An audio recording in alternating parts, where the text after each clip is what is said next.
오늘은 우리나라 정치의 발전 네 번째 시간인데, 선생님이 시작하기 전에 하고 싶은 말이 많지는 않아요.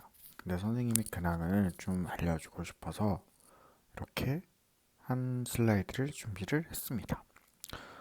선생님 요즘에 여러분 그리고 학부모님 매일매일 수없이 많은 공지사항이 올라오죠.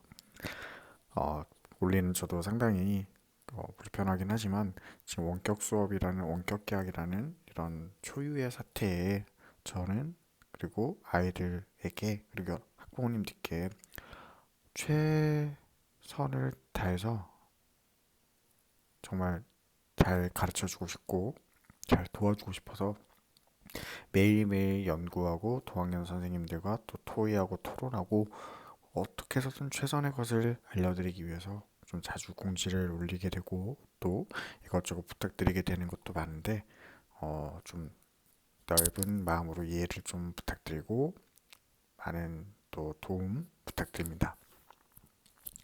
지금 선생님이 강의를 만드는 이 시간은 이제 자정 12시가 거의 다 돼가는 감성 터지는 새벽 시간이에요. 이제부터는 선생님이 강의를 조금 더 여러분이 적응했다고 생각하고 아직 이렇게 숙제를 올리지 않은 친구가 있긴 한데 음, 얼른 할 거라 믿고 이제 온라인 4월 16일부터는 진짜 하루에 강의가 몇 개씩 올라갈 거예요. 그죠? 지금부터 아직 마지막도 연습한다 생각하고 이번에 또 완벽한 과제 해결 부탁드려요.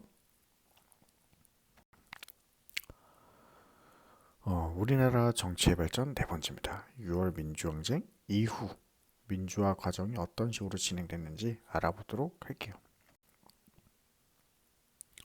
정치 기준은 6월 민주항쟁 이후의 민주화 과정을 파악한다.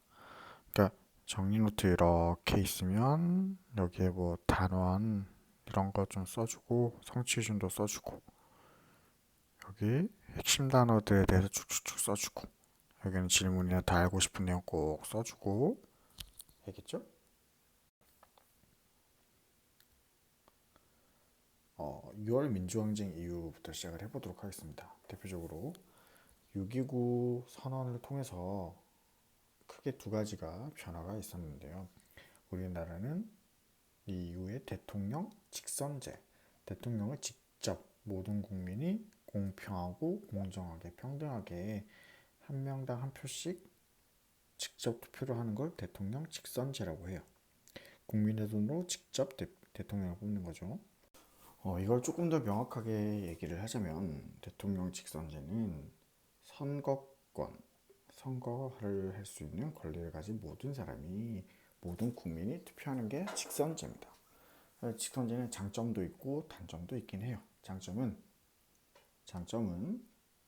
누구나 선거권을 가진 누구나 투표를 할 수 있으니까 장점은 공정하고 공평한 선거가 되겠지요. 하지만 모든 일에는 장점이 있으면 또 단점이 있을 수 있어요. 어떤 단점이 있겠어요? 우리 대통령 선거 하는 날 하루는 진짜 정말 모든 나라가 거의 대부분의 일을 못하고 선거 결과에 집중하잖아요. 5천만, 6천만 국민이 모두 투표를 하니까 시간이 엄청 많이 걸리고 또 돈도 꽤나 많이 든다라는 단점이 있어요. 하지만 이런 단점에도 불구하고 이 민주주의를 실천하기 위해서 이 대통령 직선제는 꼭 이루어져야겠죠. 우리나라 상황을 한번 좀 보도록 하겠습니다. 이제 그림도 있는데 이게 대통령 직선제가 되면서 이 후보들이 기호 1번 노태우, 기호 2번 김영삼, 기호 3번 김대중, 뭐 기호 3 김종필 이렇게 있었는데 결국은 이때 사실은 노태우 후보가 당선자가 되었죠. 그렇긴 한데 조금 이 다양한 선생님이 하고 싶은 말은 엄청 많은데 여러분에게 가르쳐주는 강의다 보니까 최대한 객관적으로 설명을 해보도록 하겠습니다. 직선제를 가만 살펴보니까 우리나라 상황을 질문하는 친구들도 있고 해서 한번 짚어주고 넘어갈게요. 우리나라는 일제 치하에서 그 광복을 하고 나서 초대 대통령이 이제 이승만 대통령이 되죠. 그쵸? 그리고 이때 초대 대통령 이승만은 국회의원들이 간접 선거를 해요. 국회의원들이 그러니까 남한 총선거를 하잖아요. 남한만 총선거를 해서 국회의원이 뽑고 그 국회의원들이 대통령을 뽑은 간접 선거제로 초대 대통령 이승만이 됩니다. 그 다음 2대부터 4대까지는 직접 선거로 이승만 대통령이 되는데 이때 4대가 선생이 점점점 해놨죠. 이때가 왜 점점점 해놨을까요? 그렇죠. 3.15 부정선거가 이때 있었다는 거죠.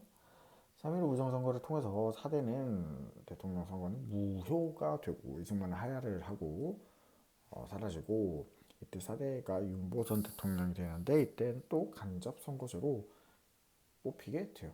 그 다음 군사정변을 통해서 5대부터 7대 대통령까지는 박정희 대통령이 되는데 이때는 나름 직선제였어요. 근데 이제 그 다음부터는 대통령이 오래오래 하고 싶은 그 마음으로 유신헌법을 이렇게 하면서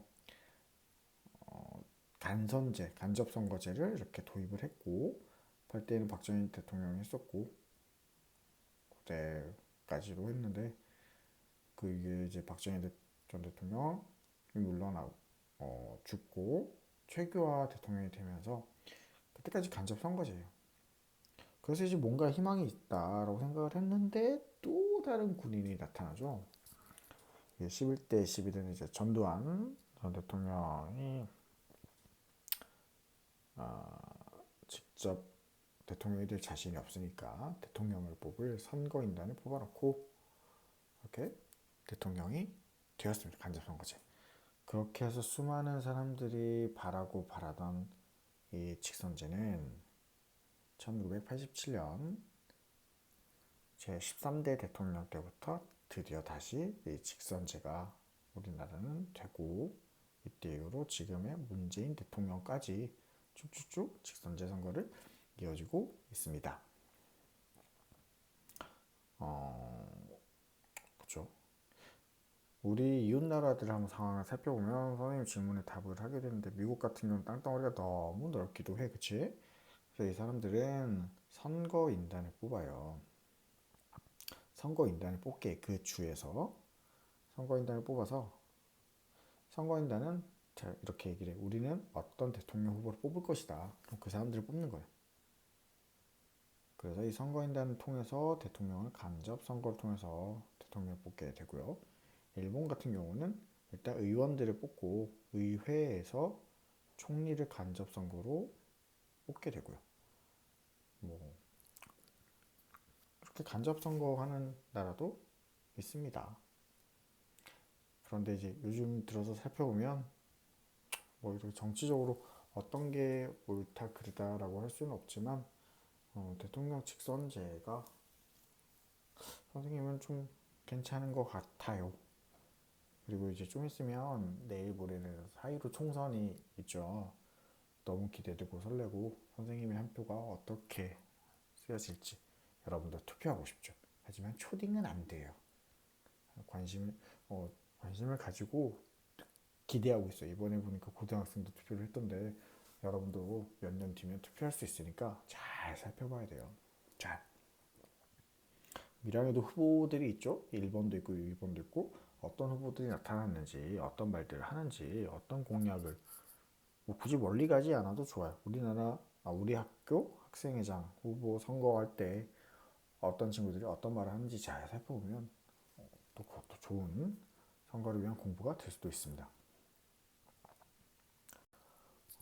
두 번째로 살펴볼 것은요, 지방자치제입니다. 지방자치제는 지역의 주민이 직접 선출한 지방자치단체장과 의원이 지역의 일을 처리한다라는 거예요.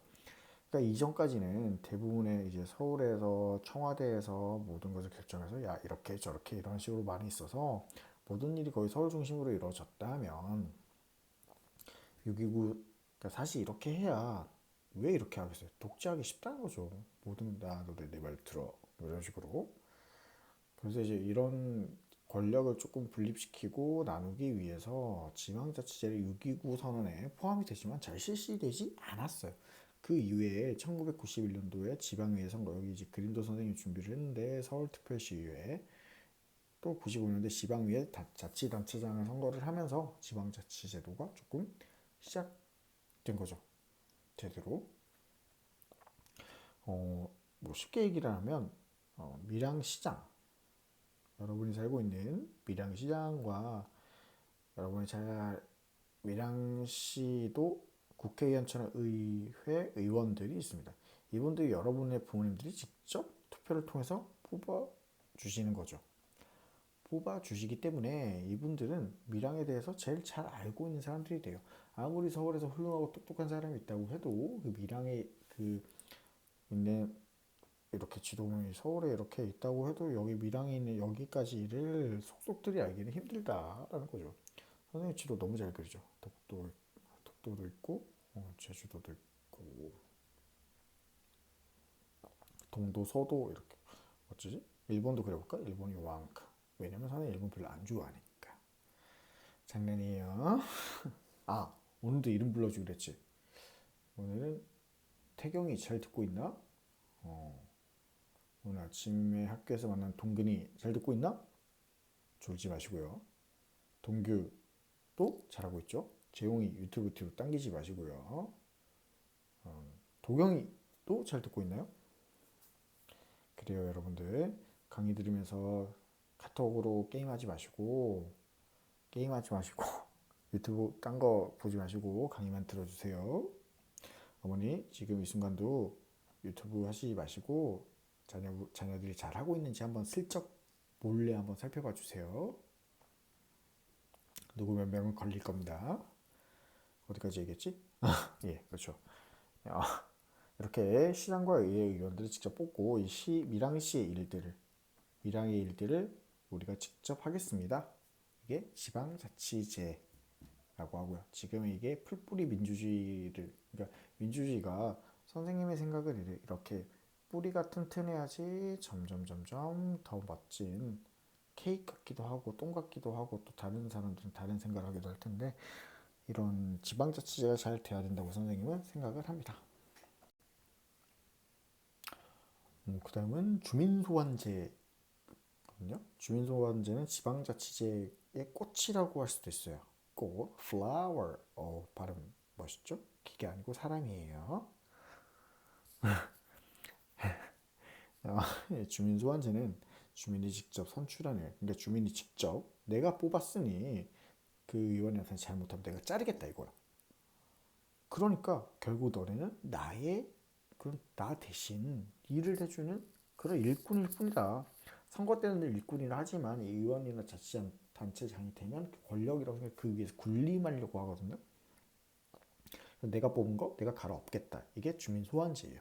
이 주민소환제는 그 동네 주민이 3분의 1 이상 투표를 해서 2분의 1 이상 2분의 1이 넘어야 돼. 초과 해야지 결정이 되는데 경기도 하남시에서 예전에 이제 화장터를 크게 만들려고 하다가 주민소환제가 한번 크게 핫한 이슈가 되었습니다. 지금도 주민소환제는 얼마든지 가능한 일이고요. 이걸 통해서 시민들이 주인임을 알 수 있게 됩니다. 지금까지 6월 민주항쟁이 지나고 나서 크게 직선제와 지방자치제 또 이제 주민소환제까지 가볍게 살펴봤는데 어떤 의미가 있을까요, 여러분? 진짜 선생님은 진짜 주인이 누군지 알게 됐다고 생각을 해요. 그리고 정치인들은 그냥 일꾼일 뿐이에요, 그죠? 이 주인을 대신해서 시민이 직접 뽑는다. 이게 굉장히 중요한 말이에요. 권력이 정당하다는 거야. 내가 누군가를 죽이고 누군가의 정변을 일으켜서 어떻게 억지로 일부러 권력을 뺏은 게 아니고 정정당당하게 권력을 얻었기 때문에 그런 힘을 이어받았기 때문에 나는 당당하다 그런 게 있어. 이게 당당해지면 굳이 뭐 어떤 걸 숨길 필요 없고 당당하게 모든 걸 할 수가 있다는 거지. 지금 독재 정부는 항상 뭘 숨기고 감추고 탄압하고 억누르기만 했잖아요. 정당하고요. 그 다음에 이 민주주의가 드디어 이제 발전할 수 있는 그런 계기가 되죠. 직접 뭔가 한다는 거.